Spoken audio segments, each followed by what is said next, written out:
So first பார்த்தோன்னா நம்ம pull-ups வந்து கண்டினியூஸாக எடுக்கிறதுனால strengthen the back muscles. So நம்மளோட பேக் மசில்ஸை நல்லா ஸ்ட்ரென்தன் பண்ணுறதுக்கு இந்த புல்லப்ஸ் பார்த்தீங்கன்னா ரொம்ப உதவியாக இருக்கும். ஸோ உங்களோட பேக் மசிலை நீங்கள் நல்லா ஸ்ட்ரென்தன் பண்ணணும் அப்படின்னு நினச்சிங்கன்னா கண்டிப்பாக இந்த புல்லப்ஸ் பார்த்தீங்கன்னா உங்கள் வீட்டிலே நீங்கள் கண்டிப்பாக ட்ரை பண்ணி பாருங்கள். ஸோ நெக்ஸ்ட்டு பார்த்தோன்னா strengthen the arm and shoulder muscles.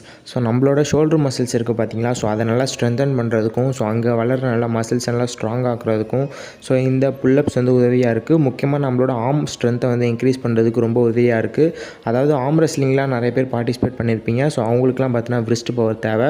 So அது பார்த்தீங்கன்னா இந்த புல்லப்ஸ் பண்ணுறதுனால நமக்கு விரிஸ்ட் பவர் கிடச்சிரும். ஸோ அதனால் இந்த ஆர்ம் ரெஸ்லிங் காம்படிஷன்லாம் நீங்கள் ஈஸியாக ஜெயிக்கலாம். ஸோ அது மட்டும் இல்லாமல் உங்களோட ஆர்ம் பவரை நல்லா ஸ்ட்ரென்தன் பண்ணுறதுக்கும் இந்த புல்லப்ஸ் ரொம்பவே உதவியாக இருக்குது. ஸோ அடுத்தது பார்த்தீங்கன்னா இம்ப்ரூவ் த கிரிப் ஸ்ட்ரென்த். அதாவது கிரிப் வந்து நிறைய பேருக்கு ஸ்ட்ரென்த்தனாக இருக்காது. ஸோ அதனால் இந்த கிரிப் ஸ்ட்ரென்த்தை இன்க்ரீஸ் பண்ணுறதுக்கு இந்த புல்லப்ஸ் ரொம்ப உதவியாக இருக்கும். ஸோ அதனால் உங்களுக்கு கிரிப் ஸ்ட்ரென்த்தை இன்க்ரீஸ் பண்ணணும் அப்படின்னு நினச்சிங்க அப்படின்னா இந்த புல்லப்ஸ் வந்து கண்டினியூஸாக நீங்கள்